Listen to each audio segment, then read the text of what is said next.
Alam rahasia keabadian, sederhananya, adalah tentang menciptakan duniamu sendiri. Dewa Naga Berjenggot berpikir sejenak dan menjelaskan alam rahasia keabadian dengan kata-kata sederhana dan lugas ini.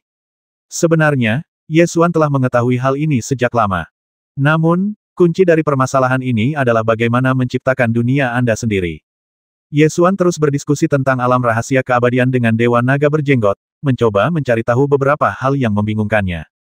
Saudara Ye, apakah kamu selalu meminta nasihat orang lain tentang kultivasi seperti ini?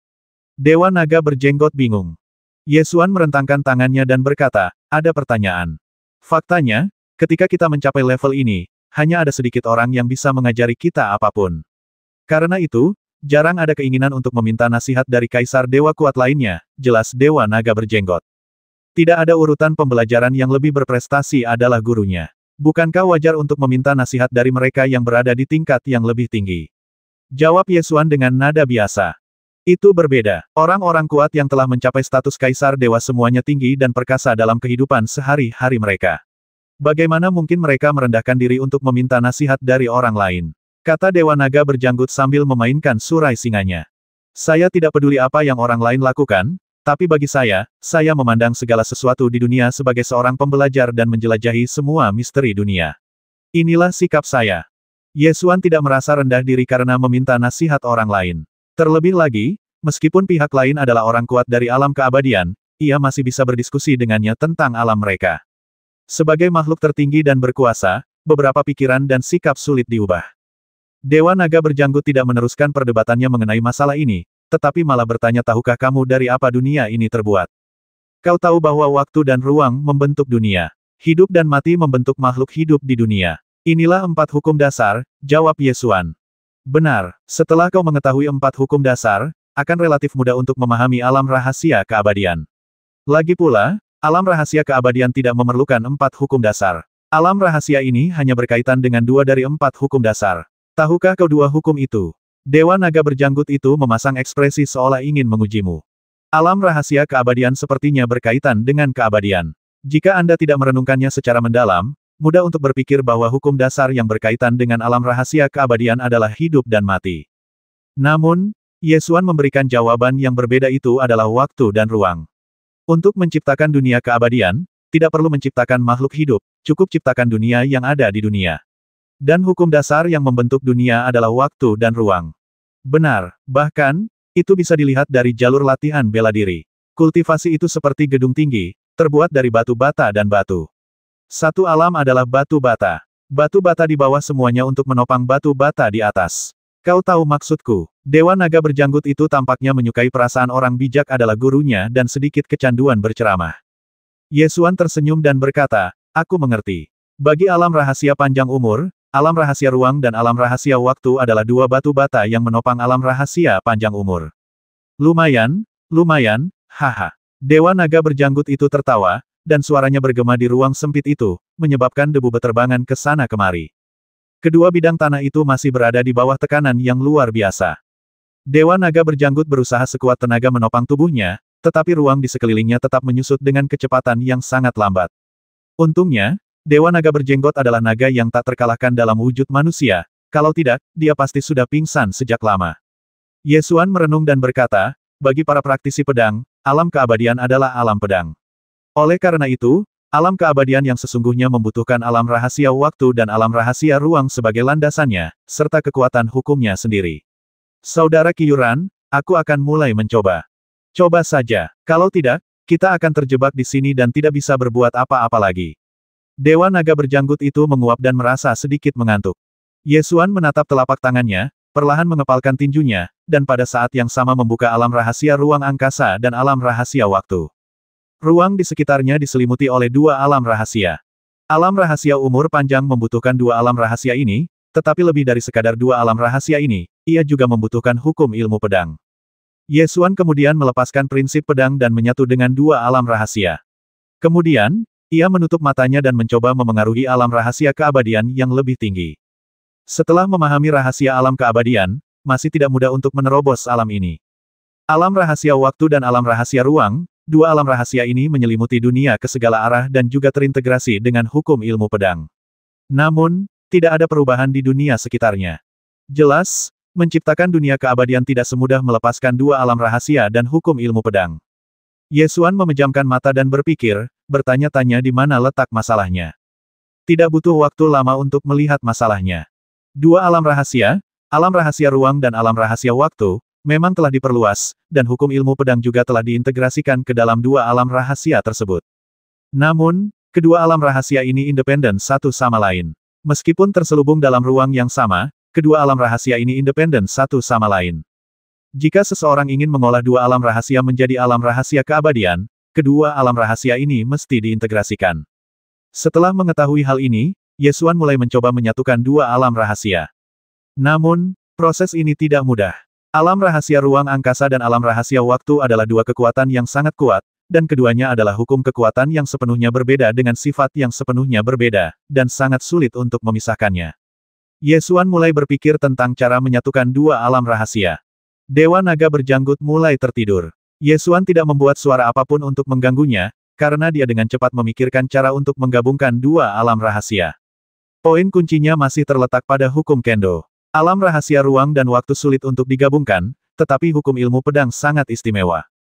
Prinsip-prinsip ilmu pedang dengan mudah diintegrasikan dengan dua alam rahasia, dan prosesnya sangat lancar. Selanjutnya, Ye Xuan mulai mencoba mengintegrasikan dua alam rahasia ruang dan waktu melalui hukum ilmu pedang. Proses ini sangat lambat, tetapi anehnya, tidak stagnan. Meskipun kecepatan fusi lambat, ia masih menyatu sedikit demi sedikit selama latihan tanpa pamrih. Tepat saat Ye Xuan tengah berkonsentrasi menyatukan dua alam rahasia, Dewa Naga Berjenggot tertidur.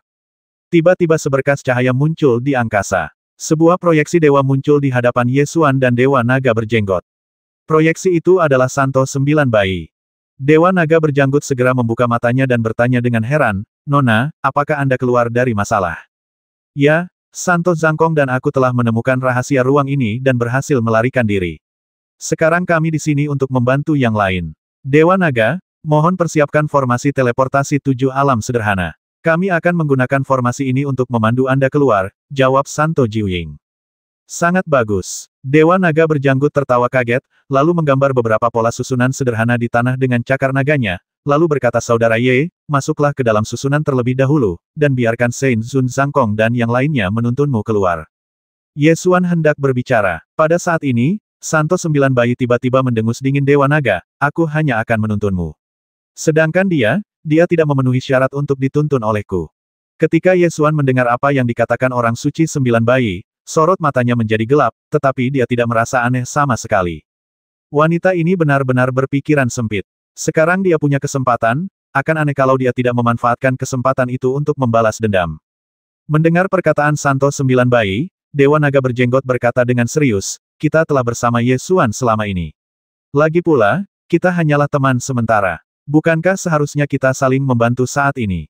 Santo Sembilan Bayi mendengus dingin, "Aku tidak butuh bantuan semut dari dunia bawah. Jika Dewa Naga ingin melarikan diri, dia tentu akan membawamu keluar, tetapi orang ini tidak memenuhi syarat." Dewa Naga Berjanggut itu sedikit marah dan meninggikan suaranya, berkata, "Ye Xuan dan aku sudah bersama sampai sekarang, bagaimana mungkin kau membiarkanku pergi sendiri? Cepat buka susunan teleportasi dan bawa Ye Xuan keluar." Orang suci Sembilan Bayi mencibir, dia tidak pantas mendapatkannya. "Bawa dia keluar, ini perintahku." Dewa Naga Berjanggut itu kembali berteriak, dan dengan mulut naganya yang besar, suaranya terdengar seperti raungan, dengan suara gemuruh yang mengguncang sekeliling. Santo Sembilan Bayi mendengus dingin, "Dewa Naga, tidak ada yang namanya perintah di antara aliansi 7 alam. Kami semua menghormatimu di hari kerja, jadi ketika kami berbeda pendapat, kami berusaha mendengarkanmu, tetapi ini tidak berarti kau berhak memerintahku. Singkatnya, aku akan memimpinmu keluar, tetapi semut-semut di dunia bawah ini tidak berhak." Sembilan Bayi Suci. Dewa Naga Berjanggut semakin marah, dan surai singa di lehernya berdiri tegak. Kedua belah pihak tengah berdebat. Tatapan mata Sein Sembilan Bayi berubah dingin, dan dia berkata, "Jika Dewa Naga tidak mau keluar, maka aku tidak akan membuang waktuku. Ada anggota aliansi 7 alam lain yang terjebak dan perlu dituntun keluar." Saat dia mengatakan ini, dia siap meninggalkan mereka berdua di sini. Ye Xuan berkata, "Saudara Qiyuran, pergilah dulu. Aku baik-baik saja. Bagaimana mungkin aku melakukan ini? Bagaimana mungkin aku, Raja Naga yang perkasa, meninggalkan teman-temanku yang bepergian bersamaku?" Dewa Naga Berjanggut menegangkan lehernya dan mendesak Santo Sembilan Bayi untuk membawa mereka berdua keluar. Orang suci 9 bayi melirik Ye Xuan dengan jijik dan berkata dengan bangga, Ye Xuan, kau mau keluar? Mintalah bantuanku. Mungkin kalau aku senang, aku akan mengajakmu keluar juga. Tatapan mata Ye Xuan dipenuhi rasa dingin, dan dia mencibir, singkirkan wajahmu yang menjijikkan itu. Kau tidak layak menerima permintaanku. Sang 9 bayi suci tampak penuh kemenangan di matanya dan mencibir, kalau begitu kau akan terjebak di sini dan menunggu kematian. Sambil berbicara, ia menatap Dewa Naga berjanggut dan meninggikan suaranya, Dewa Naga, aku akan memberimu satu kesempatan lagi. Sekarang biarkan aku membawamu keluar. Jika kau tidak mau keluar, maka gadis suci ini tidak akan menemanimu. Pergi, teriak Dewa Naga berjanggut yang memiliki sifat pemarah itu dengan marah. Sang Santo 9 bayi mendengus dingin, segera menarik proyeksi spiritualnya, dan meninggalkan tempat itu. Dewa Naga berjanggut itu melingkarkan tubuhnya untuk menopang ruang di sekitarnya, dan berkata dengan nada serius, Saudara Ye, kita masih bisa bertahan. Jangan khawatir, aku tidak akan meninggalkanmu. Ye Xuan merentangkan tangannya tanpa daya dan berkata, mengapa kamu tidak keluar? Aku tidak akan pernah meninggalkan teman-temanku. Tidak di masa lalu, tidak sekarang, dan tidak di masa depan, kata Dewa Naga berjenggot dengan tegas. Ye Xuan menghela napas dan berkata, Saudara Qiyuran, terkadang kamu bisa fleksibel. Bagaimana kalau kamu pergi dulu, baru kemudian mencari cara untuk membawaku keluar? Kita berdua bisa bebas dari masalah, kan? Dewa Naga berjanggut melotot padanya dan berkata, apakah itu yang kau pikirkan? Ye Xuan tertawa dan berkata, cuma bercanda. Tapi menurutku sebaiknya kau keluar dulu. Tinggal di sini tidak akan mengubah apapun. Dewa Naga berjanggut menggaruk surai singa di lehernya dengan kaki depannya, menundukkan kepalanya ke tanah, setengah memejamkan mata, dan berkata, meskipun tempat ini agak ramai, ini adalah gua yang tenang. Di sarang seperti ini, aku bisa tidur selama ratusan tahun. Mulut Ye Xuan berkedut beberapa kali, dan ia berpikir kau boleh tidur, tapi jangan arahkan hidungmu padaku. Gigimu terlalu bagus, apa yang kau makan? Dewa Naga berjanggut tertidur tepat saat dia berkata akan tertidur, dan mulai mendengkur. Dan itu adalah seekor naga yang sedang mendengkur, suaranya sungguh menakjubkan. Wus, wus, wus. Ye Xuan menarik napas dalam-dalam, berbalik, memaksa dirinya menenangkan pikirannya, membuka kembali dua alam rahasia, dan mulai menggabungkan dua alam rahasia menggunakan prinsip-prinsip ilmu pedang.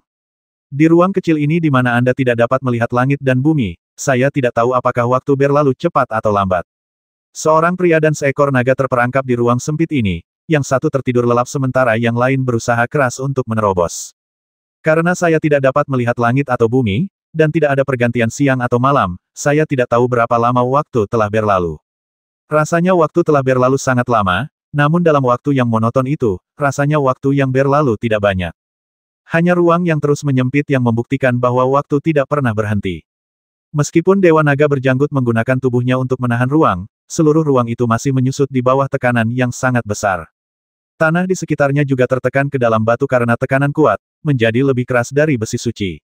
Mendeguk, Dewa Naga berjanggut berbalik, tetapi ruang yang tersedia terlalu sempit, sehingga ekornya langsung mendarat di Ye Xuan. Ye Xuan perlahan membuka matanya, dan ada ketajaman tak tertandingi di matanya yang siap untuk pergi. Seolah-olah ada senjata ajaib yang dimasukkan ke dalam sarungnya, sangat kuat, namun tersembunyi. Senjata ajaib ini secara alami adalah hukum ilmu pedang. Ye Xuan memasukkan senjata ajaib ini ke dalam sarung alam rahasia Changsheng. Tidak ada fenomena yang menggemparkan bumi di langit dan bumi. Karena alam rahasia umur panjang adalah alam rahasia seseorang, semua kekuatan terkumpul di alam rahasia umur panjang. Alam rahasia panjang umur adalah alam yang lebih tinggi yang terbentuk dari perpaduan alam rahasia ruang dan alam rahasia waktu.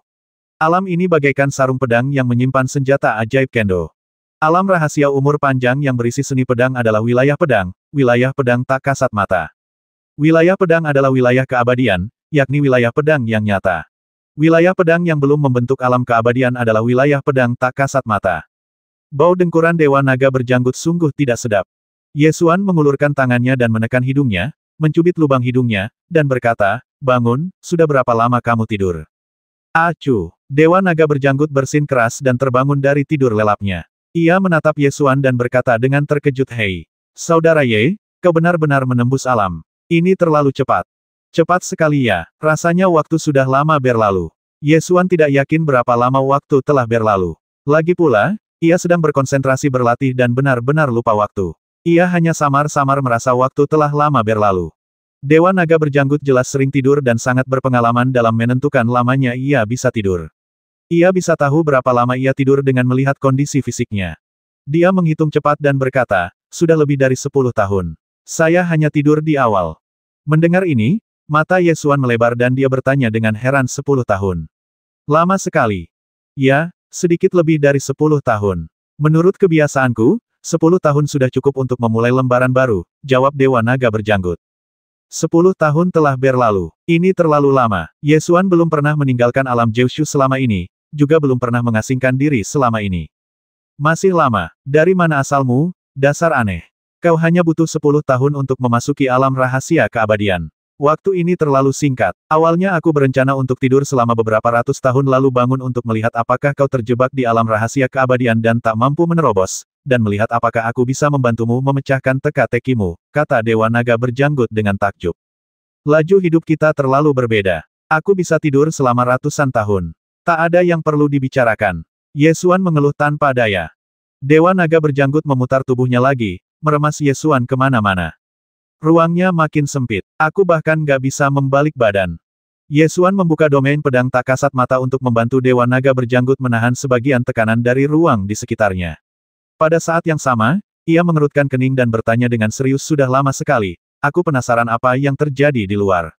Sebenarnya, yang dikhawatirkan Ye Xuan adalah sesuatu yang tidak terduga terjadi di alam Jiushu.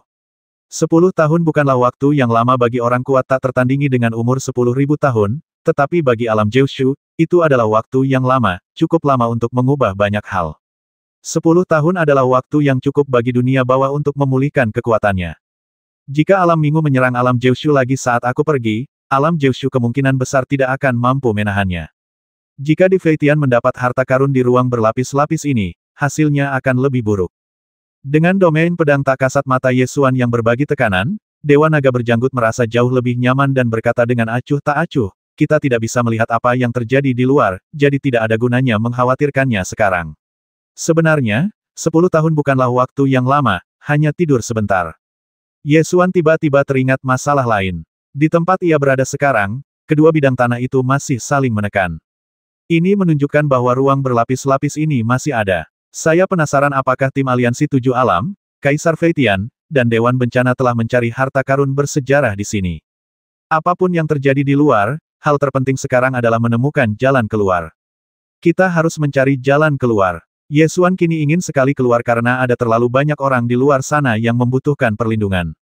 Dewa Naga Berjanggut menggaruk bebatuan di sekitarnya dengan cakarnya dan berkata, mungkin sulit. Batu-batunya sekeras besi. Kalau kau ingin keluar dari sini, mungkin butuh 10 tahun lagi. Ye Xuan berpikir dan berkata, tentu saja tidak dengan kekerasan. Sulit untuk keluar hanya dengan kekerasan.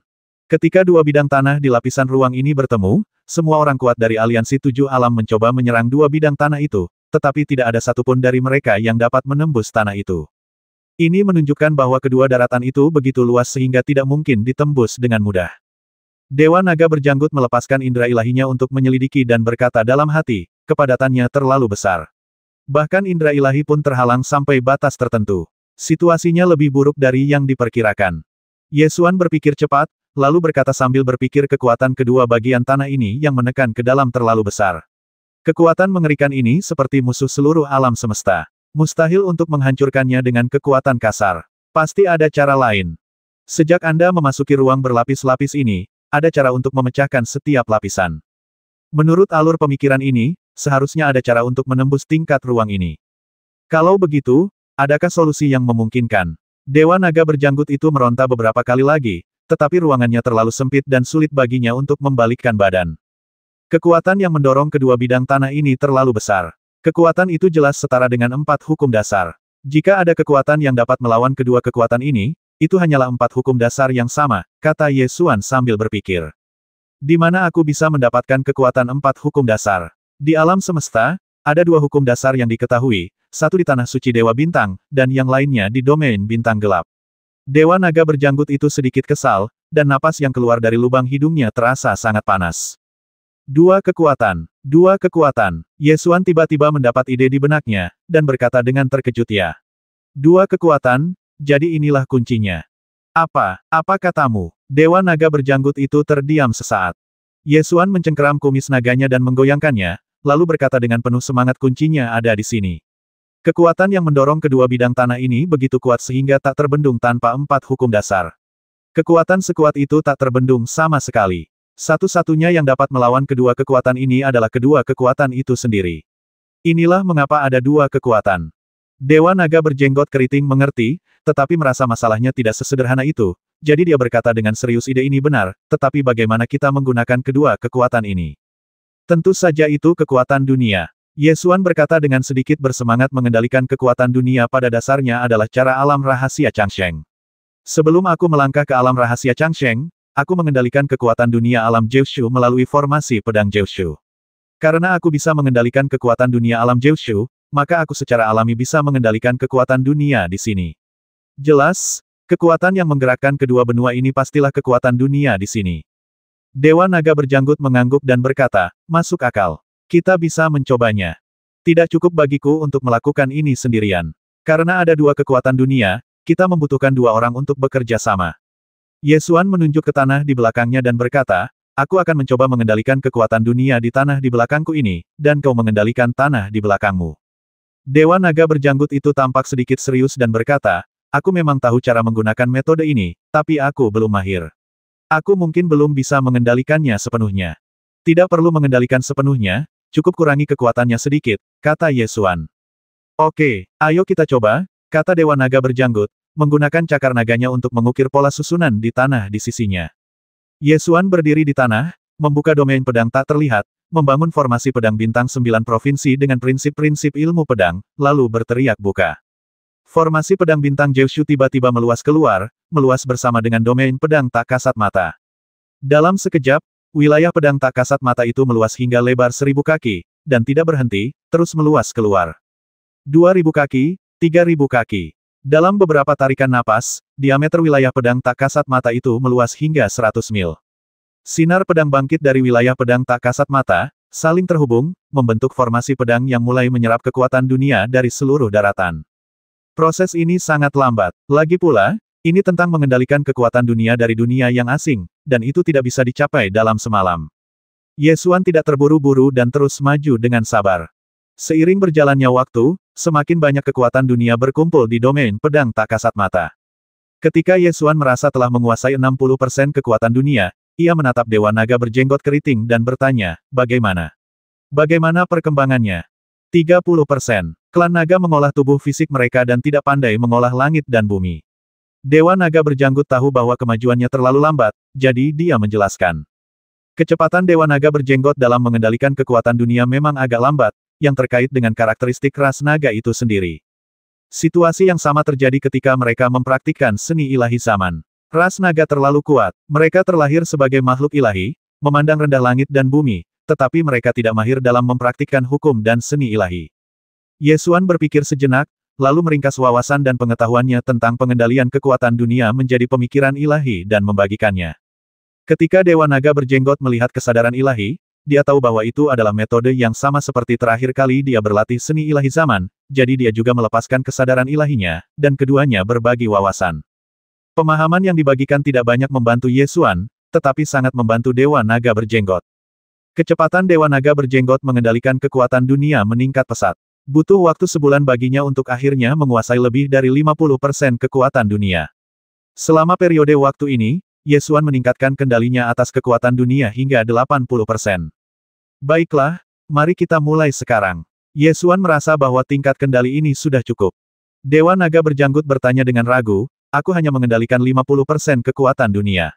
Apakah itu cukup? Jika aku menggunakan 50% kekuatan dunia ini untuk melawan 50% lainnya yang belum kukendalikan, itu hanya akan membatalkan kekuatannya dan tidak berpengaruh sama sekali.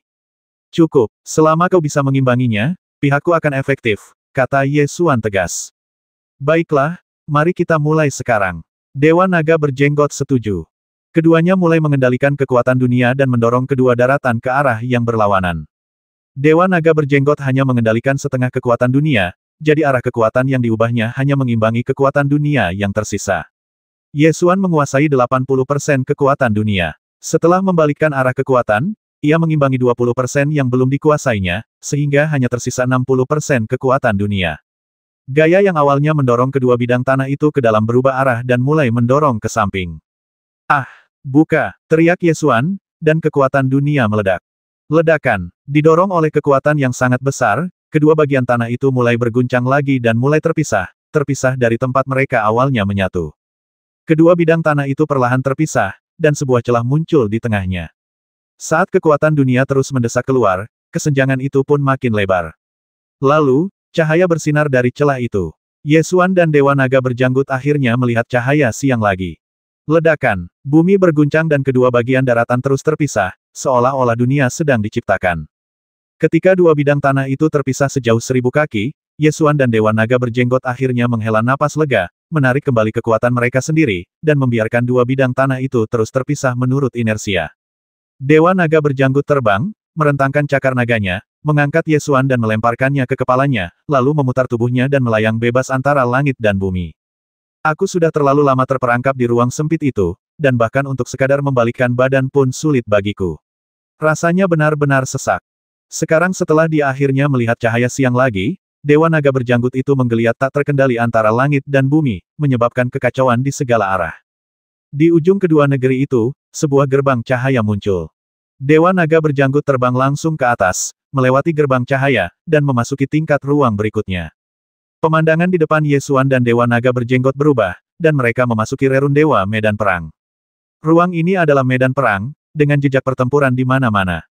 Ada lubang-lubang dalam di tanah yang diledakkan oleh harta karun, dan lembah-lembah dalam yang dipotong oleh pedang. Ada beberapa senjata berserakan di medan perang, bahkan beberapa tulang terkubur di dalam debu. Yesuan mendarat di rerun Dewa Medan Perang dan dengan hati-hati mengamati jejak pertempuran, berharap menemukan sesuatu darinya. Dewa Naga berjanggut berubah wujud menjadi manusia, berjalan ke rerun Dewa, dan berkata, sepertinya pertempuran yang sangat sengit terjadi di sini. Yesuan mengangkat tangannya dan meraih pedang panjang yang patah di udara. Ia memandanginya dan berkata dengan bingung, sepertinya peninggalan medan perang ini sudah lama tidak ada. Senjata-senjata ini masih baru dan belum banyak tanda-tanda pelapukan. Dewa Naga berjanggut mengangguk dan setuju, memang, lubang dan retakan yang dalam di sini masih tajam dan bersudut. Rasanya belum terlalu lama, mungkin tidak lebih dari 10 tahun. 10 tahun. Kali ini sangatlah peka. Yesuan dan Dewa Naga berjenggot terjebak di tingkat atas ruang angkasa selama 10 tahun. Pertempuran di sini berlangsung tidak lebih dari 10 tahun. Itu berarti yang bertarung di sini haruslah tim yang masuk ke sini pada awal. Bisa jadi tim aliansi 7 alam, bisa jadi Kaisar Feitian dan Dewan Bencana, atau bisa jadi kekuatan abadi lainnya di kehampaan.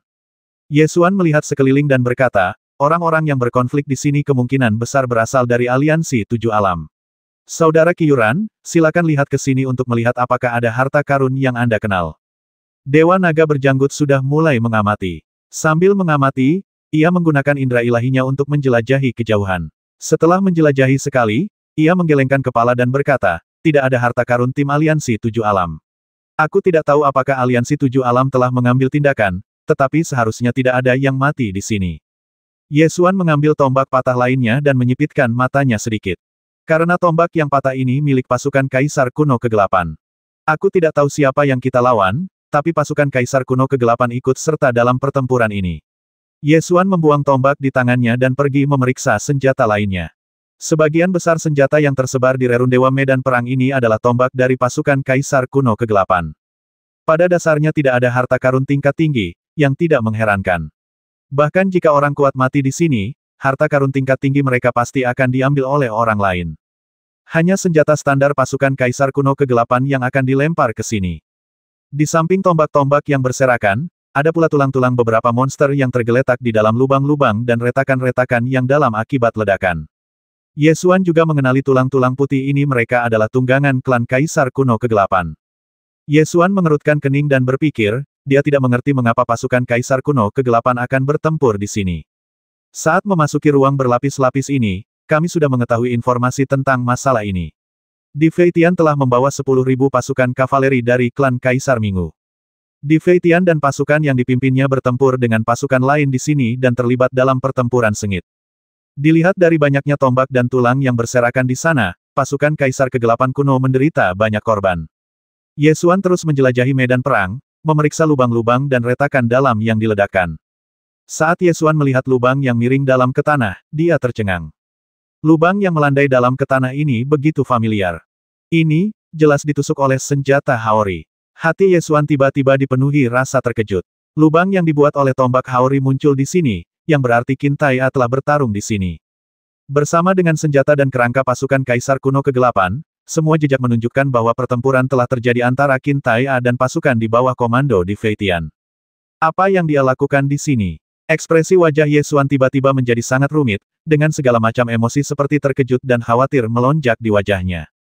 Sejak dia menemukan jejak yang ditinggalkan Qin Tai di ruang berlapis-lapis, Yesuan telah memikirkan masalah ini. Untuk apa Lao Qin datang? Apakah dia datang untuk dirinya sendiri? Atau karena perintah Zhou? Yesuan ingin menemukan Lao Qin, tetapi ketika dia memikirkan rerundewa medan perang yang tersisa dari 10 tahun lalu.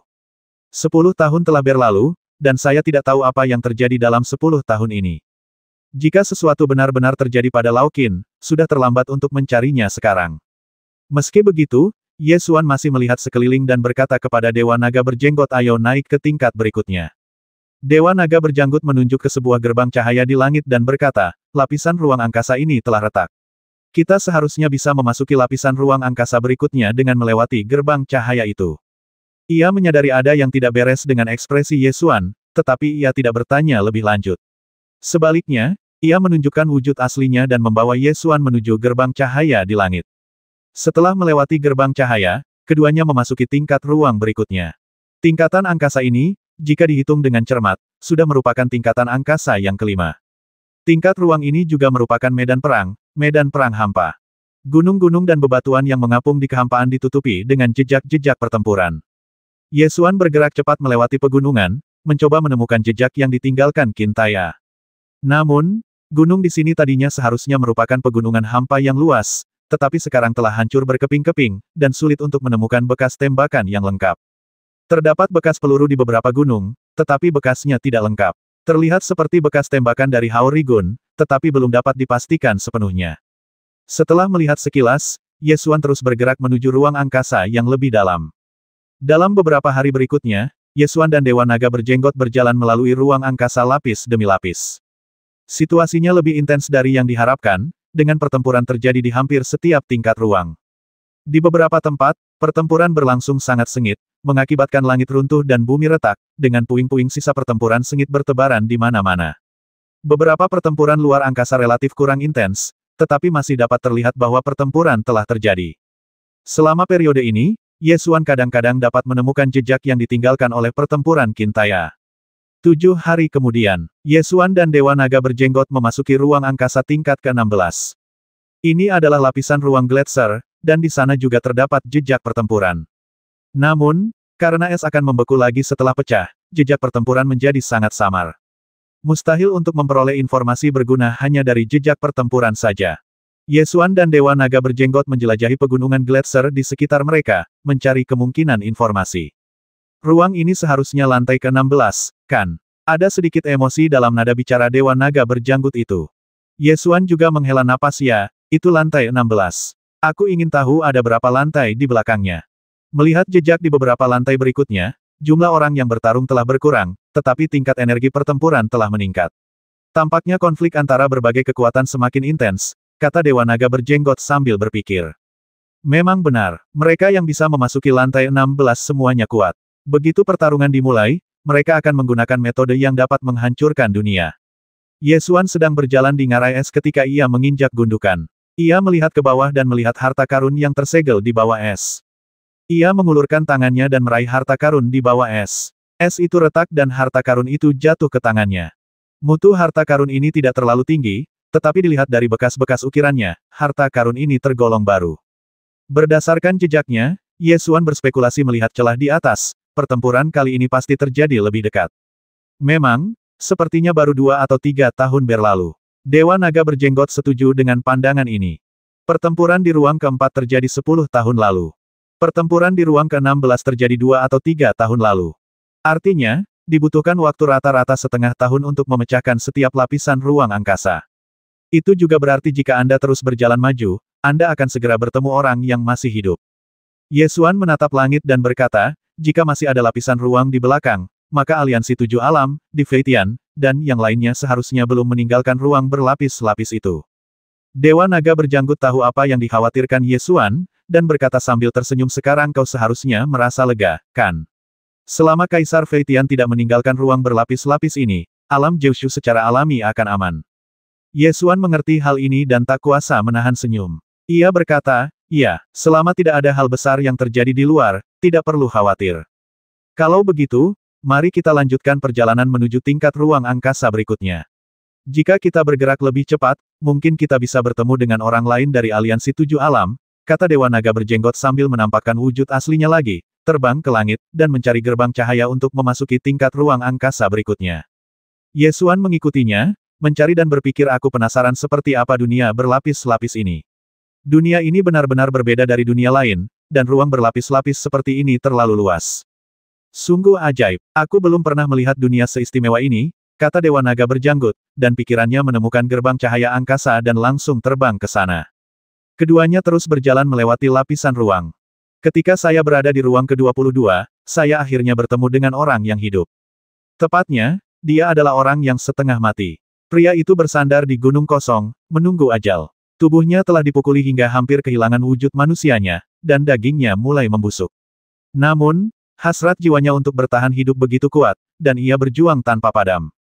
Ye Xuan dan Dewa Naga Berjenggot mendarat di depan pria ini dan meliriknya sekilas. Meskipun tubuh pria itu telah dipukuli hingga tak berbentuk, mereka dapat melihat dari aura jiwanya bahwa ia bukanlah seseorang yang mereka kenal. Kamu berasal dari dunia mana? Tanya Ye Xuan. Tubuh orang ini hampir tidak dapat bergerak, tetapi jiwanya masih memiliki sedikit vitalitas, sehingga ia masih dapat berkomunikasi melalui jiwanya. Xuan Yuan Realm, jawab lelaki itu dengan jiwanya yang lemah. Dunia berlapis-lapis ini terletak di wilayah ke-6 galaksi abadi. Di antara 7 dunia superior, yang paling dekat adalah alam Xuan Yuan. Oleh karena itu, orang-orang yang paling banyak memasuki dunia berlapis-lapis ini adalah para praktisi dari alam Xuan Yuan. Ye Xuan memikirkannya dan bertanya, apakah kau ingin aku membantumu menyingkirkannya, atau mencoba menyelamatkanmu lagi? Pria ini telah dipukuli hingga tak dapat dikenali lagi dan menderita jika ia tidak dapat mati, jadi ia mungkin tidak ingin hidup. Karena alasan inilah Ye Xuan ingin memastikan niat pihak lain. Tolong, selamatkan aku. Pria itu berteriak lemah. Ye Xuan mengerutkan kening dan menatapmu, lalu berkata, kondisimu terlalu serius. Aku tidak yakin sejauh mana aku bisa menyelamatkanmu, jadi sebaiknya kau jangan berharap untuk pulih seperti semula. Lagi pula, jika aku menyelamatkan nyawamu, aku berharap mendapat imbalan. Selamatkan aku, selama kau bisa menyelamatkan hidupku, hidupku akan menjadi milikmu mulai sekarang. Jiwa pria itu segera menegaskan. Ye Xuan mengeluarkan sebotol cairan spiritual, mengerahkan seluruh tenaganya, menyedot cairan spiritual tersebut, lalu memutarnya perlahan di telapak tangannya. Berdasarkan luka-luka pria itu, ia memurnikan cairan spiritual tersebut kembali. Di bawah kekuatan penyembuhan cairan spiritual, tubuh pria itu mendapatkan kembali vitalitasnya dan ditarik kembali dari ambang kematian. Kultivasi orang ini tidak rendah, dia berada di puncak alam Dao Ilahi, jadi setelah tubuhnya kembali bervitalitas, dia pulih dengan sangat cepat. Selain itu, cairan penyembuh yang dimurnikan Ye Xuan berkualitas sangat tinggi, dan ia menambahkan beberapa jenis ramuan spiritual ke dalamnya sesuai dengan luka pria itu, lalu memurnikannya kembali. Oleh karena itu, hanya dalam waktu setengah jam, pria ini sudah dapat duduk sendiri dan berbicara. Terima kasih, terima kasih. Melihat luka-lukanya sudah stabil, Ye Xuan mengeluarkan sebotol cairan roh penyembuh lagi dan menyerahkannya kepadanya, sambil berkata, saya punya beberapa pertanyaan untuk Anda. Pria itu mengambil cairan spiritual itu dan berkata dengan penuh rasa terima kasih, mintalah apapun yang kau inginkan. Aku akan menjawab dengan jujur selama aku mengetahuinya. Bagaimana kau bisa terluka? Apa itu kekuatan musuh? Ye Xuan mengajukan pertanyaan pertama. Saya bepergian dengan orang-orang kuat lainnya dari alam Xuan Yuan. Kami bertemu dengan pasukan Kaisar Minggu dan anggota Dewan Bencana di ruang angkasa tingkat ke-19, dan sebuah konflik pun pecah. Pihak lawan terlalu kuat dan kami bukan tandingan mereka. Jadi, kami bertempur dan mundur dari ruang angkasa tingkat ke-19 hingga ke sini, jelas pria itu. Selain klan Kaisar Kuno Kegelapan dan Dewan Bencana, apakah kau pernah bertemu orang lain? Ye Xuan melanjutkan bertanya. Kami bertemu dengan tim dari Aliansi 7 Alam. Santo Zhangkong adalah kaisar ilahi yang kuat dari alam Xuan Yuan kami, jadi kami mendapatkan bantuan mereka. Jika kami tidak mendapatkan bantuan dari tim Aliansi 7 Alam, kami pasti sudah musnah di ruang angkasa tingkat ke-19, jawab pria itu. Selain tim Aliansi 7 Alam, apa kau sudah bertemu orang lain? Seorang jenderal dewa yang menghunus tombak. Yang ingin ditanyakan Ye Xuan adalah kabar tentang Qin Taya. Pria itu menjawab dengan ragu, ada banyak praktisi yang menggunakan tombak, tetapi saya tidak tahu apakah itu yang Anda bicarakan. Ye Xuan menggunakan kesadaran ilahinya untuk memadatkan citra Qin Taya dan bertanya, pernahkah kau melihat jenderal ilahi seperti ini? Ketika pria itu melihat bayangan Qin Taya, ia langsung mengangguk dan berkata, saya pernah bertemu dengannya sekali. Jenderal dewa ini sangat kuat. Namun, perilakunya agak aneh. Ye Xuan bertanya dengan bingung mengapa begitu aneh. Dia memiliki hubungan yang sangat aneh dengan Kaisar Klan Kuno Kegelapan. Sepertinya mereka saling dendam. Mereka bertarung dengan sangat sengit, tetapi kemudian mereka berhenti bertarung. Jawaban pria itu juga sangat aneh. Ye Xuan dapat memikirkan alasan di balik ini. Qin Taya dan Di Feitian tentu saja mempunyai dendam satu sama lain, dan mereka pasti akan bertarung saat bertemu. Namun, Qin Taya seharusnya masih memiliki kemauan Zhou, dan hubungan antara Zhou dan Di Feitian lebih rumit. Wajar bagi Qin Taya untuk bertarung dengan Di Feitian, tetapi begitu Zhou muncul, pertarungan tidak dapat dilanjutkan lagi. Itulah sebabnya mengapa terjadi situasi ketika pertarungan tiba-tiba berhenti. Apalagi, Ye Xuan ingin tahu informasi lebih lanjut. Dan, Jenderal Suci ini sangat cepat dalam menembus gerbang cahaya ruang angkasa. Dia telah menembus banyak lapisan ruang angkasa, jawab pria itu sambil mengingat-ingat. Ye Xuan sedikit terkejut, tetapi setelah memikirkannya, dia merasa bahwa keberadaan Zhou lah yang memungkinkan Lao Qin memecahkan gerbang cahaya ruang angkasa lebih cepat daripada yang lain. Apalagi, kapan terakhir kali kamu melihatnya? Ye Xuan melanjutkan bertanya. Itu di lantai 20. Sekarang ini adalah ruang tingkat ke-22, yang tidak jauh dari ruang di mana saya muncul terakhir kali saya pergi ke Qin Taya. Dari sudut pandang ini, seharusnya tidak terjadi apa-apa pada Qin Taya. Ye Xuan ingin mengejarnya secepat mungkin, semakin cepat dia menemukan Qin Taya semakin baik. Akan tetapi, meskipun luka-luka pria itu telah stabil, ia jelas tidak layak untuk meneruskan aksinya. Ye Xuan melihat sekeliling dan berkata, aku akan melanjutkan ke tingkat ruang berikutnya. Mengingat situasimu saat ini, kau hanya bisa tinggal di sini. Pria itu menarik napas dalam-dalam dan berkata, tidak apa-apa. Selama lukanya bisa distabilkan, aku akan merasa puas. Kau tidak perlu membawaku. Ye Xuan berpikir sejenak, lalu mengeluarkan sebotol pil lagi, menyerahkannya, dan berkata, ini beberapa pil untuk memulihkan kultivasimu, yang pasti bermanfaat. Kita hanya bertemu secara kebetulan, dan mungkin kita tidak akan bertemu lagi di masa mendatang, jadi mari kita ucapkan selamat tinggal sekarang. Terima kasih. Pria itu membungkuk penuh terima kasih. Selanjutnya, Ye Xuan dan Dewa Naga Berjenggot terus mencari gerbang cahaya menuju tingkat ruang berikutnya. Di beberapa tingkat ruang berikutnya, Anda kadang-kadang dapat menjumpai praktisi tunggal. Para praktisi ini datang ke sini untuk menikmati hidup sederhana. Mereka semua mengikuti tim yang terdiri dari orang-orang kuat dan tidak berani terlibat dalam pertarungan. Kapanpun Ye Xuan bertemu dengan para praktisi ini, dia akan memanggil mereka dan menanyakan beberapa pertanyaan. Di bawah tekanan kuat dari alam rahasia panjang umur, para praktisi ini secara alami tidak berani menentang dan menjawab semua pertanyaan dengan hati-hati. Setelah bertanya kepada beberapa praktisi, dia akhirnya mendapatkan informasi yang tepat dari seorang praktisi berjubah biru. Di tingkat ruang ke-30, mereka semua berada di tingkat ruang ke-30, jawab praktisi berjubah biru itu sambil menunjuk gerbang cahaya menuju tingkat ruang berikutnya. Ye Xuan sekarang berada di level ruang ke-29, yang berarti selama dia melewati gerbang cahaya, dia akan dapat melihat mereka yang disebutkan oleh praktisi berjubah biru. Namun, demi kehati-hatian, Ye Xuan terus bertanya siapa mereka. Kultivator berjubah biru itu menjawab, ada pasukan dari Aliansi Tujuh Alam, Dewan Bencana, dan pasukan klan Kaisar Kuno Kegelapan. Selain itu, ada beberapa orang kuat dari Sekte Abadi dunia lain. Aku tidak bisa menghitung semuanya sekaligus. Setelah mendengar ini, Ye Xuan tidak perlu bertanya lagi. Aliansi Tujuh Alam, Dewan Bencana, dan Kaisar Feitian semuanya berada di tingkat ruang angkasa berikutnya. Dapat dikatakan bahwa yang terkuat pada dasarnya berkumpul di tingkat ruang berikutnya. Ye Xuan dan Dewa Naga Berjenggot saling berpandangan, dan tanpa membuang waktu, mereka terbang langsung menuju gerbang cahaya yang mengarah ke tingkat ruang berikutnya. Pada saat yang sama, di ruang ke-30, banyak orang kuat saling berhadapan.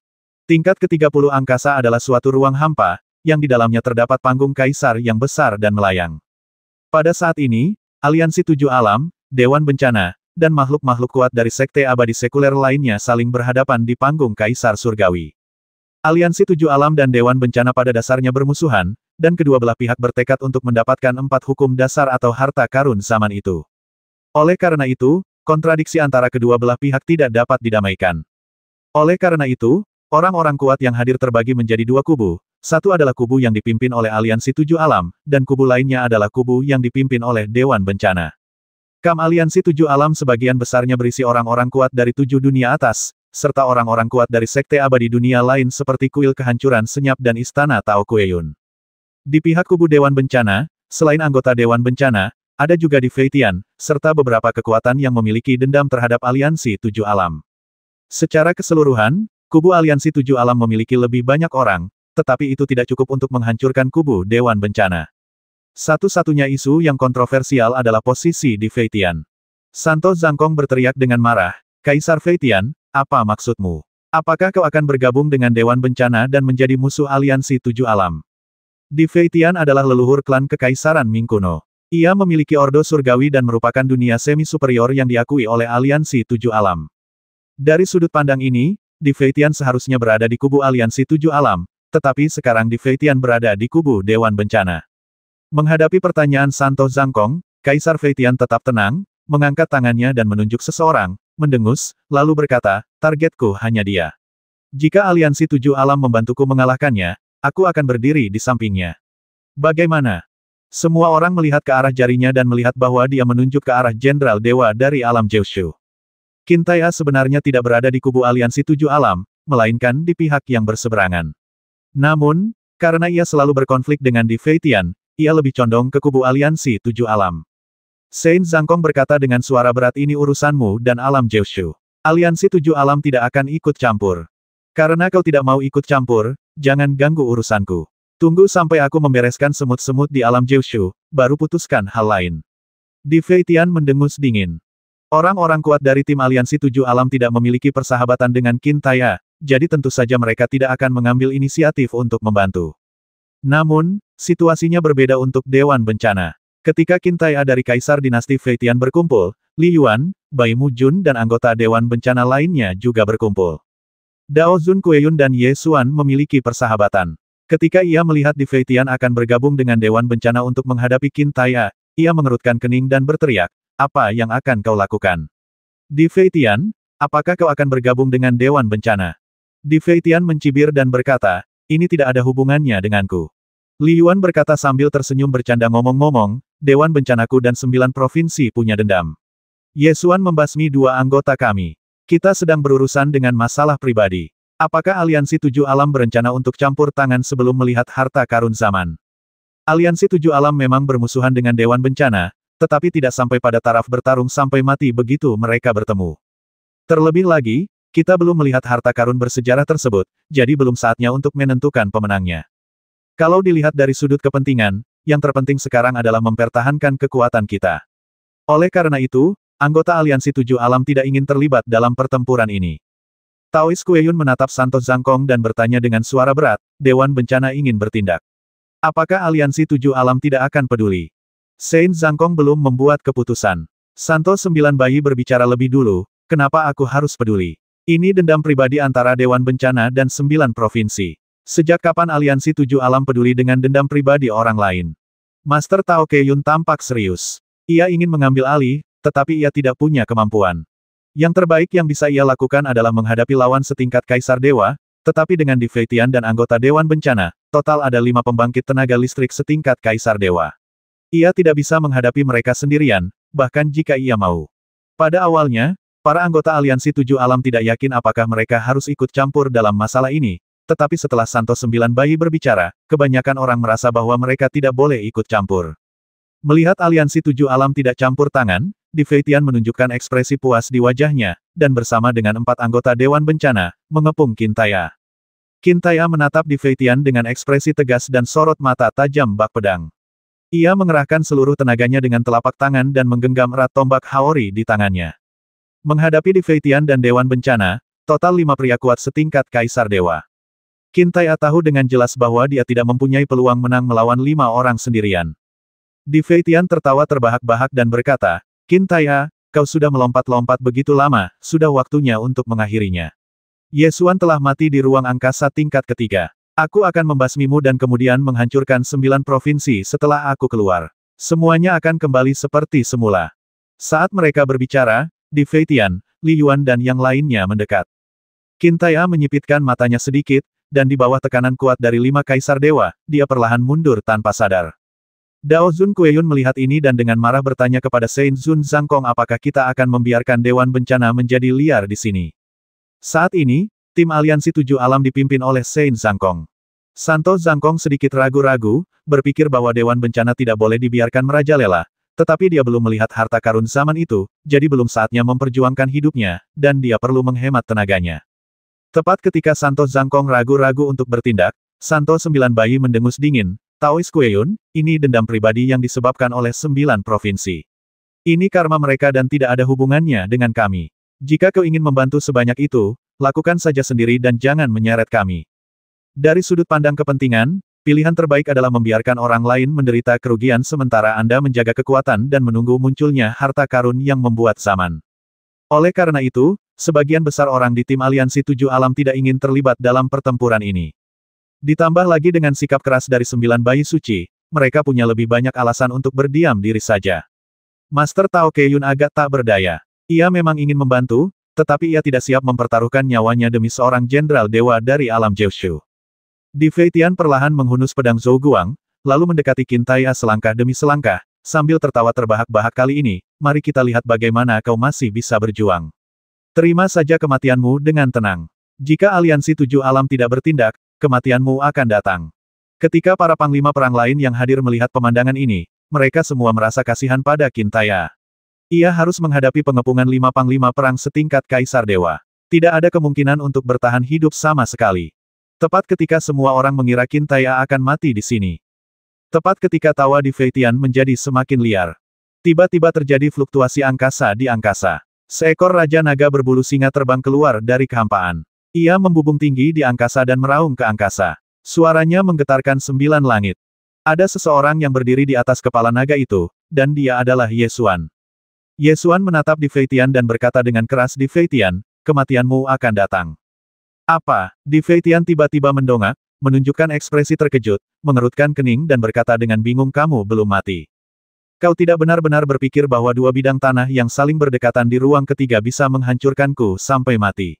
Kata Ye Xuan sambil tersenyum bercanda.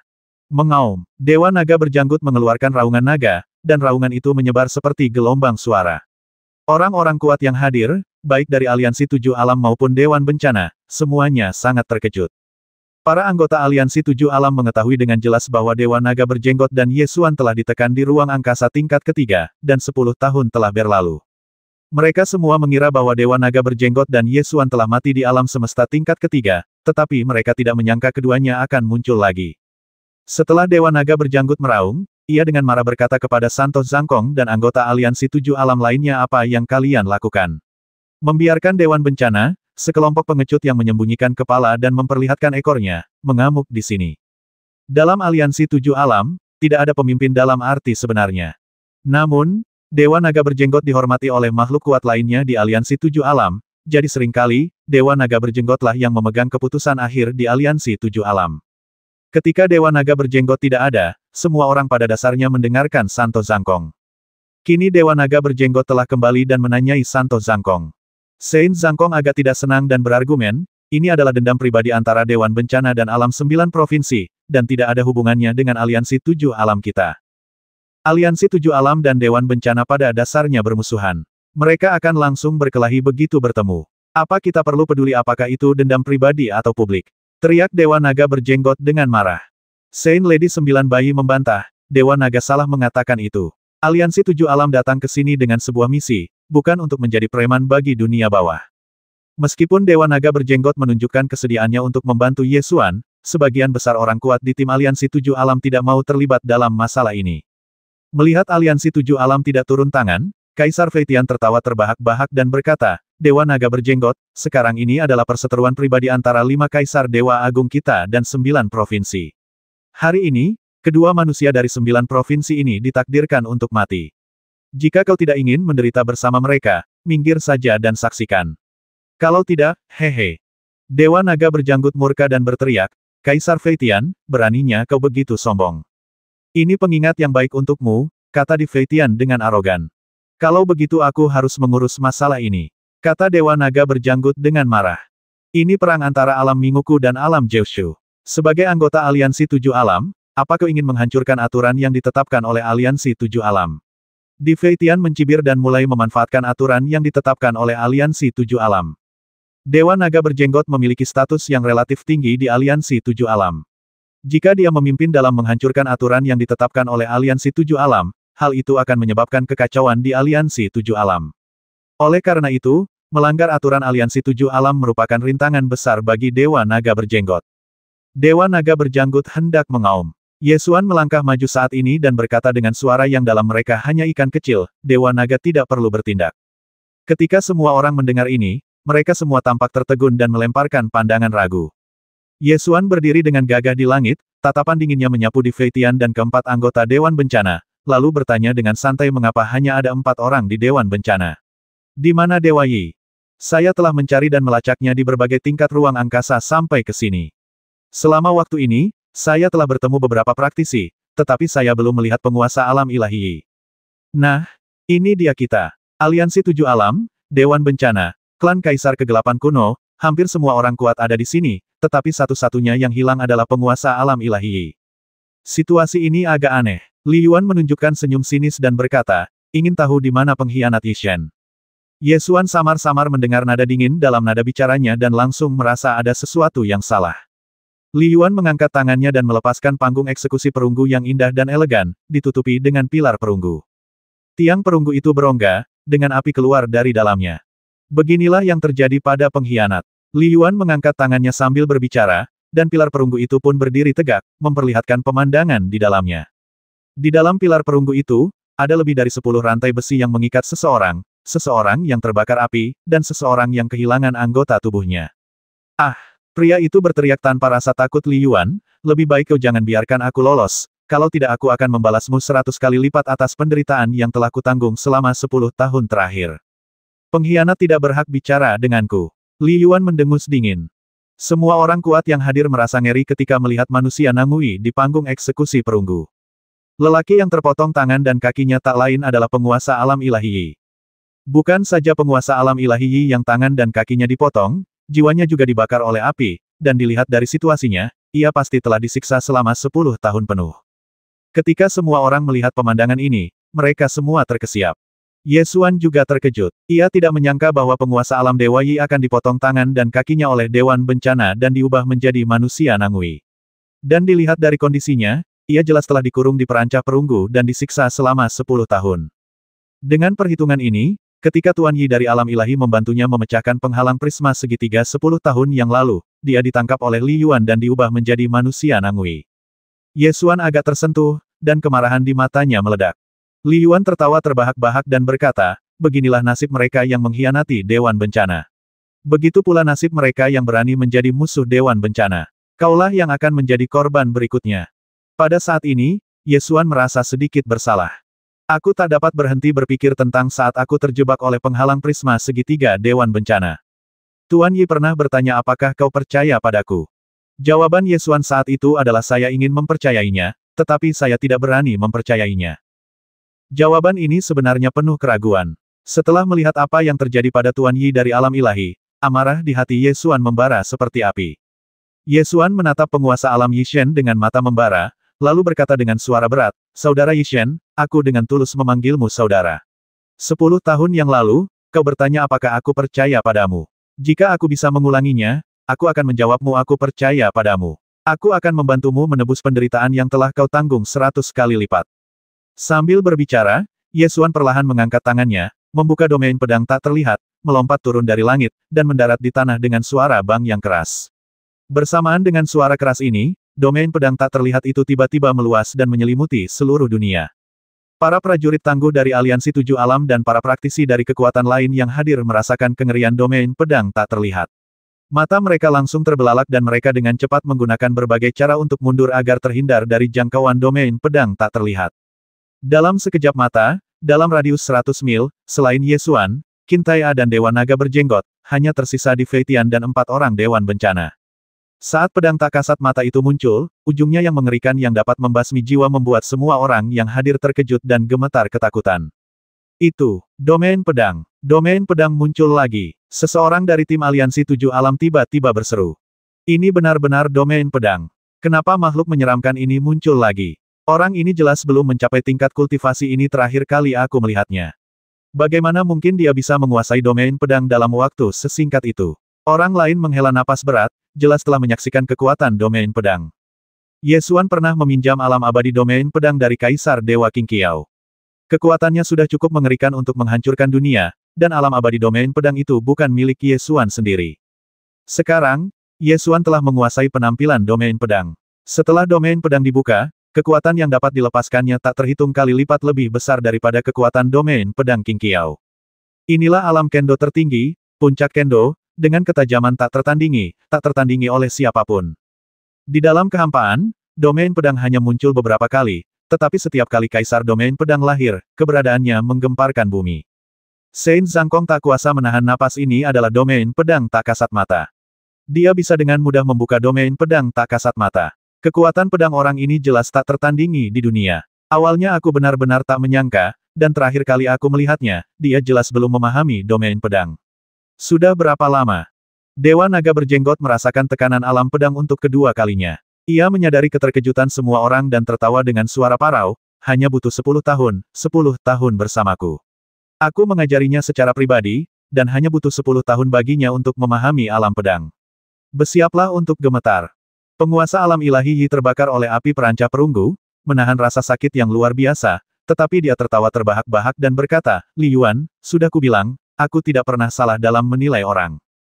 Diam, ekspresi Li Yuan akhirnya menjadi serius. Di bawah tekanan kuat dari domain pedang tak terlihat.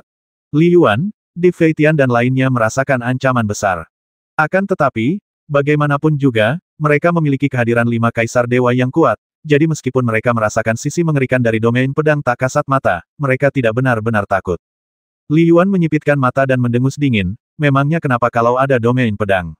Apa kau pikir kau bisa menandingi 5 kaisar dewa? Pada saat ini, Qin Tai A membanting tombak Haori ke tanah dan berteriak, dan aku. Li Yuan menatap Qin Tai A dengan jijik dan mencibir, menambahkanmu tidak ada gunanya. Saudara Ye, Dewa Naga Berjanggut itu tidak ingin melanggar aturan aliansi 7 alam. Setelah berjuang cukup lama, ia menggertakkan gigi dan ingin membantu. Aku juga akan. Ye Xuan mengangkat tangannya untuk memotongnya sebelum dia bisa menyelesaikan kata-katanya. Aturan yang ditetapkan oleh aliansi 7 alam tidak dapat dilanggar, setidaknya untuk saat ini, karena alam Jiushu masih perlu merebut tempat di dunia atas, dan perang dengan alam kuno dunia bawah dilakukan di bawah aturan aliansi 7 alam. Melanggar aturan sama saja dengan menghancurkan peluang alam Jiushu untuk menjadi dunia yang lebih tinggi. Oleh karena itu, Ye Xuan berkata dengan tegas, Saudara Qi Yuan, kamu tidak perlu khawatir tentang masalah ini, lihat saja. Tapi bagaimana kalian berdua bisa melawan kelima kaisar dewa ini? Dewa Naga Berjenggot berkata dengan sedikit khawatir. Kalau begitu aku akan mengalahkan 5 orang di antaranya. Ye Xuan melangkah maju sambil berbicara, dan miliaran sinar pedang mengembun di wilayah pedang. Ketajaman mengerikan yang meletus cukup untuk langsung menembus jiwa seseorang dan menyebabkan rasa sakit yang hebat bahkan jika ia tidak melancarkan serangan. Tatapan mata Li Yuan tertuju, dia mengangkat tangannya dan memerintahkan Hei Kui, hentikan dia. Anggota Dewan Bencana yang bernama Hei Kui segera terbang keluar, dan tubuh kekarnya menerkam seperti kera raksasa. Energi hampa yang meletus dari tubuhnya langsung menelan ruang di sekitarnya, dan dia mulai bersaing dengan domain pedang untuk menguasai langit dan bumi. Dia mendengus dingin dan menerkam. Memangnya kenapa kalau itu domain pedang? Aku belum pernah melihat domain pedang sebelumnya. Hari ini aku akan menghancurkan domain pedang berkeping-keping. Tatapan Ye Xuan acuh tak acuh, dia membentuk gerakan pedang dengan tangannya dan mengangkat tangannya untuk menyerang 10.000 pedang menembus jantung. Wus wus wus. Miliaran sinar pedang di wilayah pedang terbang ke arah Hei Kui, menembus energi kekosongan dan menusuk target. Energi kekosongan meledak. Sosok Hei Kui muncul, tetapi saat ini tubuhnya telah ditusuk oleh lightsaber yang tak terhitung jumlahnya dan dia terpaku di udara. Ah!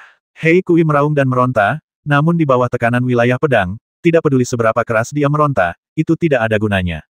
Li Yuan terkejut dan berteriak dengan suara berat, ayo serang bersama. Dia memimpin dan melepaskan energi tinta, mengotori langit dan bumi. Anggota Dewan Bencana lainnya, Bai Mujun, turut mengambil tindakan pada saat yang sama. Ia melepas tudungnya, memperlihatkan mata yang terpejam di kepalanya. Lebih dari 100 mata terbuka pada saat yang sama, memancarkan sinar yang dipenuhi napas kematian, yang benar-benar menembus ke dalam wilayah pedang dan melesat ke arah tempat Ye Xuan berdiri.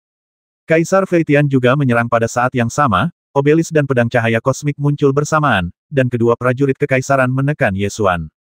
Pada akhirnya, hanya Le Sheng yang belum bergerak, dan dia masih ragu-ragu. Li Yuan memperhatikan bahwa dia lambat bertindak dan mendengus, "Le Sheng, apakah kamu ingin mengkhianati Anisasi?" Le Sheng tidak punya pilihan selain menggertakkan giginya, menghunus pedangnya, dan menyerbu ke wilayah pedang. Selain Hei Kui, yang pertama kali menyerang dan tertusuk pedang, 5 kaisar dewa menyerang pada saat yang sama dengan kekuatan yang mengerikan, menghancurkan kehampaan dan semua lapisan jiwa, dan membombardir ke arah Ye Xuan. Qin Tai'e segera membangunkan 24 jiwa perang Langya di medan jiwa perang dan bergegas ke lingkaran pertempuran. Ye Xuan dan Qin Tai'e, 2 lawan 5, di bawah dominasi kuat domain pedang, secara paksa menekan upaya bersama dari 5 kaisar dewa dan tidak kehilangan keunggulan sama sekali. Kekuatan dahsyat dari wilayah pedang ditunjukkan sepenuhnya pada saat ini. 10.000 sinar pedang melesat di wilayah pedang. Selama satu sinar pedang terlindungi oleh wilayah pedang, bahkan kaisar dewa yang kuat pun akan kesulitan menandinginya. Namun, 5 kaisar dewa agung, termasuk Di Feitian dan Li Yuan, juga bukan orang lemah. Meskipun mereka ditekan oleh domain pedang, kekuatan mereka tetaplah kuat. Mereka saling menyerang dengan kekuatan domain pedang.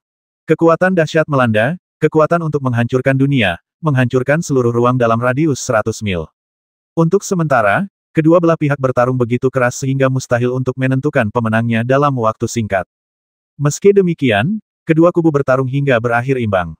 Namun, orang-orang kuat dari kekuatan lain yang hadir semuanya terkejut ketika mereka melihat pertempuran ini. Karena salah satu pihak mampu bertarung sampai sejauh ini meskipun jumlahnya kalah 2-5. Kekuatan domain pedang memang sedahsyat yang diceritakan dalam legenda. Seorang utusan dari aliansi 7 alam menarik napas dalam-dalam dan berseru. Memang, itu mungkin, 2 lawan 5, dan manusia bernama Ye Xuan ini jelas punya kekuatan untuk melawan 1 lawan 4, seru yang lain. Tidak sepenuhnya. Lebih tepatnya, seharusnya 1 lawan 3, karena satu orang di Dewan Bencana tampaknya tidak menggunakan kekuatan penuhnya. Namun, sebagai Kaisar Dewa, mampu melawan 1 lawan 3 saja sudah sangat menakutkan. Dan dilihat dari penampilannya, dia tampaknya lebih unggul dalam pertempuran ini. Jika kita terus berjuang, kita mungkin menang, kata utusan aliansi 7 alam dengan penuh emosi. Yang lain dapat melihat bahwa beberapa orang di Dewan Bencana tidak memberikan segalanya. Li Yuan bisa melihatnya, dan dengan amarah di matanya, dia berteriak, "Le Sheng, jika kamu tidak menggunakan kekuatan penuhmu, nasib Yi Shen saat ini akan menjadi nasib masa depanmu." Wajah Le Sheng langsung berubah muram. Ia berteriak keras, menghunus pedang kekaisaran, memadatkan kekuatan hukum, dan akhirnya melesat keluar dengan seluruh kekuatannya. Dia memegang pedang kekaisaran di tangannya, berteriak keras, dan menebas dengan pedangnya. Namun, sebuah kejadian mengejutkan terjadi. Orang yang ditebasnya bukanlah Ye Xuan, melainkan Li Yuan. Li Yuan terkejut dan cepat-cepat menghindari cahaya pisau itu sambil berteriak, "Le Sheng, apa kamu gila?" Le Sheng meraung, "Seharusnya aku menghindarimu sejak lama. Dewa Yi adalah guru sekaligus temanku, dan kau benar-benar melakukan hal yang begitu kejam padanya. Jika aku tidak mampu menghadapimu sendirian, aku pasti sudah bertindak sejak lama." Penguasa alam Dewa Yi dipotong-potong dan dikurung di panggung eksekusi perunggu, di mana ia menderita selama 10 tahun.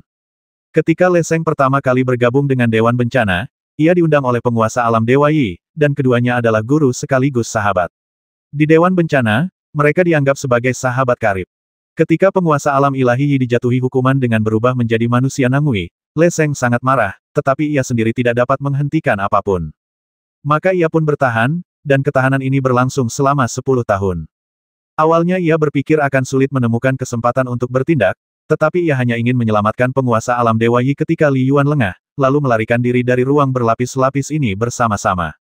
Tanpa diduga, kemunculan Ye Xuan yang tiba-tiba menunjukkan kemampuan bertarungnya yang hebat dalam melawan 1 lawan 3, memberinya kesempatan untuk menyelamatkan penguasa alam Dewa Yi. Le Sheng tiba-tiba melakukan serangan balik, segera mengganggu serangan gabungan Li Yuan, Di Feitian dan lainnya. Awalnya, 5 kaisar dewa bergabung, tetapi salah satu dari mereka berbalik melawan dan menyerang, dan kekuatan pihak Li Yuan segera berkurang drastis. Di bawah kekuatan dahsyat domain pedang Ye Xuan, pihak Li Yuan dan Di Feitian dikalahkan seketika. Di bawah pedang tajam itu, Hei Kui kembali tertusuk ribuan pedang di jantungnya. Lebih dari 100 mata kuat Bai Mujun langsung tertusuk oleh miliaran sinar pedang, dan dia berteriak keras, "Ah!" Ye Xuan menangani keduanya dalam sekejap, dan menyerang Li Yuan dan Di Feitian dengan kekuatannya. Li Yuan dan Di Feitian menyaksikan kengerian domain pedang dengan mata kepala mereka sendiri dan sangat ketakutan hingga mereka berbalik dan melarikan diri tanpa ragu-ragu. Kekuatan domain pedang itu sangat mendominasi dan tajam, menguasai dunia dan langsung mengalahkan pasukan gabungan Di Feitian dan Dewan Bencana. Ketika Di Feitian dan Li Yuan melihat keadaan He Kui dan Bai Mujun yang menyedihkan, mereka langsung ketakutan oleh kekuatan domain pedang dan memilih untuk berbalik dan melarikan diri tanpa ragu-ragu. Melihat hal ini, Le Seng mengambil kesempatan untuk bergegas ke panggung eksekusi perunggu, ingin menyelamatkan Yi, penguasa alam ilahi. Ketika Li Yuan berbalik untuk melarikan diri, ia melihat Le Seng berusaha menyelamatkan Tuan Yi Senji, dan amarah berkilat di matanya. Ia mendengus, "Kalian berdua pengkhianat, masih ingin melarikan diri." Dia berteriak dengan marah dan mengangkat tangannya untuk meraih panggung eksekusi perunggu di udara. Platform eksekusi perunggu ini adalah harta karunnya, dan terdapat jejak teknik pengendaliannya sendiri di atasnya. Jadi dia meraih perancah perunggu itu di udara dan menerbangkannya ke arahnya. Apapun yang dilakukan Dewa Yi dari alam ilahi, itu tidak ada gunanya. Melihat ini, Le Seng membelalakkan matanya karena terkejut, dan segera mengeluarkan hukum dan melemparkannya, yang berubah menjadi rantai, menjebak panggung eksekusi perunggu, dan memulai pertarungan dengan Li Yuan. Kedua pria itu berjuang keras untuk meraih panggung eksekusi perunggu. Tarik-menarik ini menunda pelarian Li Yuan. Ye Xuan datang dengan kekuatan pedang, dengan ketajaman yang tak tertandingi, menguasai langit dan bumi, dan tidak ada seorang pun yang dapat menghentikannya. Li Yuan terkejut dan ingin meninggalkan panggung eksekusi perunggu dan melarikan diri, tetapi sudah terlambat. Sinar pedang yang tak terhitung jumlahnya ditembakkan ke arahnya dari segala arah. Li Yuan mengerahkan seluruh kekuatannya untuk melawan. Ia melesat dengan seluruh kekuatannya dan sangat kuat. Ia menangkis ribuan sinar pedang dan bertahan lama, tetapi akhirnya ia dikalahkan oleh kekuatan tak terkalahkan dari domain pedang. Sinar pedang menembus tubuhnya dan memaku dia di udara. Ah! Li Yuan meraung, mencoba melepaskan jiwanya. Akan tetapi, cahaya pedang di wilayah pedang itu tidak hanya menusuk tubuhnya, tetapi juga menusuk jiwanya, memaku tubuh dan jiwanya menjadi satu. Tak peduli seberapa keras ia berteriak dan meronta, itu tak ada gunanya. Saat pedang itu menembus tubuh dan jiwanya, dia tidak lagi mempunyai kekuatan untuk melawan pedang itu. Namun, kekuatan Li Yuan memang sangat kuat. Butuh beberapa waktu bagi Ye Xuan untuk menghadapinya, dan ketika dia berbalik untuk mencari Di Feitian, dia tidak dapat menemukannya lagi. Ruang berlapis-lapis yang aneh ini memiliki total 30 lapisan. Sulit untuk melacak target di ruang berlapis-lapis yang begitu kompleks. Le Seng buru-buru menyelamatkan Tuan Yi dari panggung eksekusi perunggu, tetapi dia tidak berdaya menyembuhkan luka-lukanya. Penguasa alam Dewa Yi dipotong tangan dan kakinya lalu diikat ke perancah perunggu dan disiksa selama 10 tahun. Bagi seorang pria kuat setingkat Kaisar Dewa, anggota tubuh yang patah bukanlah apa-apa. Ada banyak cara untuk meregenerasi anggota tubuh yang patah di kehampaan dan dunia yang tak terhitung jumlahnya. Terlebih lagi, bahkan jika Kaisar Dewa tidak memiliki tangan atau kaki, itu tidak akan memengaruhi tindakannya. Luka sejati Dewa Yi dari alam ilahi ada pada jiwanya. Jiwanya telah terbakar oleh api panggung eksekusi perunggu selama 10 tahun dan sudah sangat lemah. Ye Xuan berjalan mendekat dan memeriksa luka-luka Tuan Yi, sambil berkata, anggota tubuhnya yang patah tidak serius, tetapi luka di jiwanya lebih serius. Le Seng mengerutkan kening dan bertanya dengan sungguh-sungguh, apakah ada cara untuk mengobatinya? Ye Xuan tersenyum, menghibur mereka berdua, dan berkata, sayangnya, saya lebih percaya diri dalam menyembuhkan jiwa. Kalau begitu cepat obati dia, desak Le Seng dengan tergesa-gesa. Ye Xuan mengeluarkan sebuah kotak giok, membukanya, dan berkata, penyembuhan jiwa tidak bisa dicapai dalam semalam. Luka jiwa perlu dipulihkan secara perlahan. Ini 10 kristal jiwa Huai dan mengenakannya di tubuhmu dapat menyehatkan jiwa secara perlahan. Aku hanya menyiapkan 10. Jika habis, aku akan menyempurnakannya lagi. Le Seng segera mengambil pil kristal jiwa, mengucapkan terima kasih, lalu mengeluarkan 3 pil kristal jiwa dan menggantungkannya di leher Dewa Yi dari alam ilahi. Penguasa alam Dewa Yi akhirnya berhasil lepas dari kendali panggung eksekusi perunggu, menggunakan hukum untuk merekonstruksi sementara anggota tubuhnya yang terputus, dan setelah mengenakan jubah, penampilannya tidak jauh berbeda dari orang biasa. Dia menatap langit dan berkata dengan santai, aku tidak pernah menyangka akan melihat cahaya siang lagi.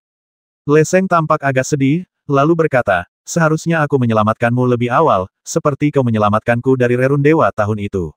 Tapi aku, penguasa alam ilahi tampak lebih terbuka setelah mengalami cobaan berat di perancah perunggu. Ia berkata dengan santai, kau tak mampu melawan Li Yuan saat itu. Aku sendiri bukan tandingannya, apalagi kau. Terlebih lagi, Di Feitian ada di sampingmu. Kau benar-benar pantas menanggungnya. Ye Xuan menangkupkan kedua tangannya dan berkata, Saudara Yi Shen, selamat karena telah keluar dari masalah. Dewa Yi melambaikan tangannya dan berkata, terima kasih sudah muncul, kalau tidak, aku tidak tahu berapa lama aku akan disiksa. Jangan bilang begitu. Kalau kamu tidak mau membantu, kamu tidak akan melawan Li Yuan. Ye Xuan teringat 10 tahun yang lalu dan merasa sangat tersentuh. Tuan Yi tersenyum dan berkata, sebenarnya, konflik di dalam Dewan Bencana sudah berlangsung lama, tetapi tidak pernah meletus. Ye Xuan berbicara dengannya sebentar, lalu berbalik dan pergi berbicara dengan Qin Taiya. Setelah mengetahui bahwa Qin Taiya datang, Ye Xuan memiliki banyak pertanyaan dalam benaknya. Qin Taiya berdiri di tepi panggung Kaisar Surgawi, menatap kehampaan tak berujung, tanpa berkata sepatah kata pun atau bergerak. Tubuhnya masih diselimuti oleh cahaya hukum yang redup, yaitu cahaya Zhou.